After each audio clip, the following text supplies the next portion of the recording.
Eu recebi um relato muito interessante lá no perfil do Instagram de uma seguidora que é neta e que disse ter ficado extremamente chateada com a mãe porque viajou por 5 dias e deixou a avó sozinha com a cuidadora.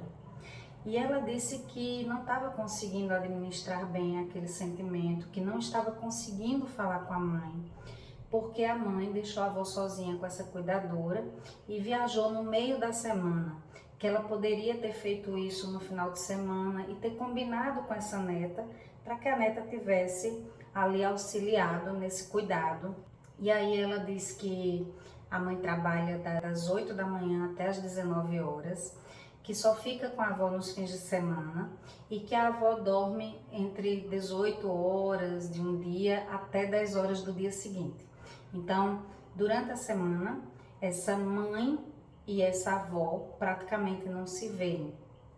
E ela muito indignada porque assim, como que minha mãe viaja e deixa minha avó sozinha com a cuidadora? Se a gente parar para pensar, e aí foram muitas as opiniões lá, né? Eu postei o relato dela, as pessoas colocaram suas opiniões, suas experiências, suas vivências, criticaram também em demasia, o que eu não acho legal, porque toda história tem dois lados. A gente só leu ali fragmentos desse relato, então a gente não tinha a dimensão, a complexidade dessa relação entre elas, para saber o que realmente estava vindo à tona naquele momento, se era essa questão realmente da mãe ter viajado, ter deixado a avó só, ou se ali por trás não tem várias outras coisas envolvidas, como por exemplo, o simples fato de ela não ter tido a presença dessa mãe, e aí hoje ela cobra em dobro a presença dessa mãe na vida da avó. Ela diz que a avó ajudou a mãe a criá-la, então ela sente também um peso muito grande de estar presente na vida dessa avó, só que como ela teve uma mãe ausente, ela acha que quem tem que estar presente na vida da avó é a mãe. Mas no fundo a gente sente que existe uma cobrança dela mesma. E aí, antes de fazer qualquer tipo de julgamento, não nos cabe aqui julgar. O perfil ele tem o intuito de acolher, tem o intuito de, no máximo, trazer a nossa experiência para que dessa forma a gente possa aí ajudar. E o que eu posso dizer para essa neta é que, primeiro, o mais importante de tudo, quem assumiu o papel de cuidar, seja de que forma for, seja assumindo financeiramente, seja colocando um cuidador durante a semana e ficando nos fins de semana, o que não é só, ficar no fim de semana não é só, porque só quem vive as demandas do Alzheimer sabe o quanto é complicado viver essa doença. 24 horas parece uma eternidade. Então não é fácil para quem cuida. Se ela tem outros irmãos, por que esses irmãos também não assumem esse cuidado? Não falo dos netos, falo dos irmãos da mãe, das irmãs da mãe. Pelo que ela colocou para mim, a mãe tem uma irmã apenas, mas que junto com essa mãe a julgam e dizem que ela devia ir cuidar da própria vida. E eu acho válido que ela cuide da vida dela, que ela cuide dela, mas não no sentido de, me deixa aqui em paz e vai cuidar da sua vida. Não, ela está preocupada, a gente não pode invalidar o sentimento dela, mas no máximo ela expressar para a mãe dela o que ela sentiu em relação a isso. Dizer que de uma próxima vez ela gostaria muito de combinar com a mãe para poder ficar no fim de semana com a avó, ou seja lá quanto tempo for, né? Porque uma viagem pode durar muito mais que uma semana, do que 5 dias. E o contexto familiar em que isso acontece, a gente não conhece. O que a gente tem é o relato dessa neta que está sofrendo, e eu acho que ela está sofrendo porque ela também não tem condições de fazer o que ela gostaria de fazer. Só que a mãe dela também só pode fazer o que ela tem condição de fazer nesse momento.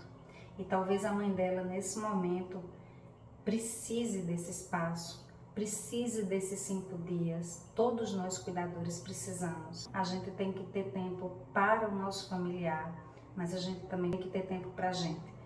porque se a gente não se cuidar, a gente vai adoecer e aí a gente não vai cuidar com a qualidade que eles merecem. Então, o que eu posso trazer para essa neta é que ela procure um acompanhamento para que ela possa resolver dentro dela demandas que ela tem em relação a essa mãe e em relação a essa avó.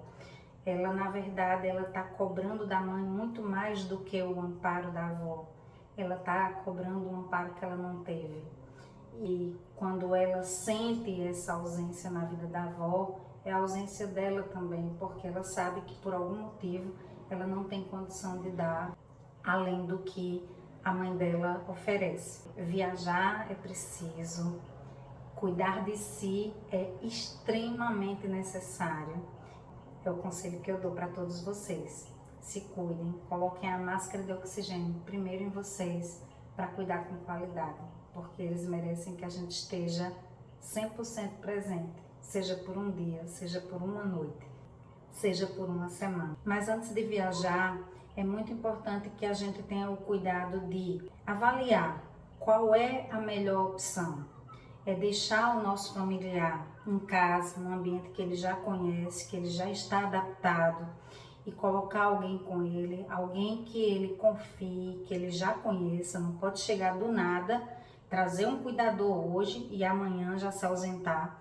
Ele precisa ter um tempo ali de adaptação com aquela pessoa, e se precisar levar ele para outro lugar, também um período de adaptação nesse novo lugar, porque para quem tem Alzheimer é muito difícil lidar com mudanças. Eles precisam de uma rotina muito bem estabelecida, e conhecer esse ambiente, conhecer as pessoas que vão estar com ele é fundamental. Preferencialmente, né, a gente sabe que nem sempre é possível, mas se puder, deixem eles no ambiente que eles já conhecem e com alguém que eles confiem, que vocês sabem que eles ali expressam alegria ao ver. Não mexe muito com a rotina desse idoso não, tá certo? E aí você vai fazer sua viagem tranquilo. Se tiver condições, né, de ter ali um aparato de câmeras para poder acompanhar de longe, fazer eventualmente uma chamada de vídeo para ver como é que estão as coisas. Se eles ficam agitados ou não entendem muito bem quando veem, né, a sua imagem no vídeo, então evita, mas fala sempre com frequência com seu familiar para saber como é que estão as coisas. Deixa sempre tudo que ele gosta de comer, os horários direitinho, toda a rotina do seu idoso, horário de medicação, e vai acompanhando. Mesmo de longe, a gente tem condição de estar presente. Agora, uma coisa que essa seguidora colocou e que me chama a atenção é que ela diz o seguinte, que a gente não pode delegar para terceiros o afeto, o amor. A gente delega o cuidado. O cuidado que é dar remédio, dar alimentação, escovar os dentes, colocar para dormir, levar para passear. Mas amor, quem dá é a família. Agora, tem situações em que a família não tem essa capacidade de amar. A gente só dá o que a gente tem. E essa mãe está dando o que ela tem de melhor nesse momento. E talvez ela não tenha tido nada. Talvez ela também tenha sido criada com a ausência dessa avó, eu não sei. A gente não pode cobrar do outro. A gente pode fazer a nossa parte, aquilo que está ao nosso alcance fazer, com o que a gente tem de recursos emocionais e materiais, mas do outro a gente não pode exigir além do que ele tem para dar. Essa mãe tem sim que viajar. Essa coisa de não viajar, de não poder sair, de sair e se sentir culpado, que faz parte do nosso universo, precisa ser trabalhado e precisa ser desconstruído. Outra coisa que eu acho importante é a gente entender que o cuidador profissional, ele pode ter carinho, respeito, às vezes é um cuidador que está há anos com o familiar e dá muito mais carinho e atenção do que a própria família, mas o amor é da família, quem tem que dar é a família. Isso a gente não deve delegar para ninguém. Viajar não significa desamparar, se cuidar não significa egoísmo, se amar não significa deixar de amar o outro. A gente pode fazer tudo isso e continuar amando, respeitando e incluindo o nosso familiar em quase tudo, porque para cada família a realidade vai ser distinta. Então, espero que vocês tenham gostado. Já convido todo mundo a acompanhar a gente lá no Instagram, no Mundo de Paulinha. Um beijo.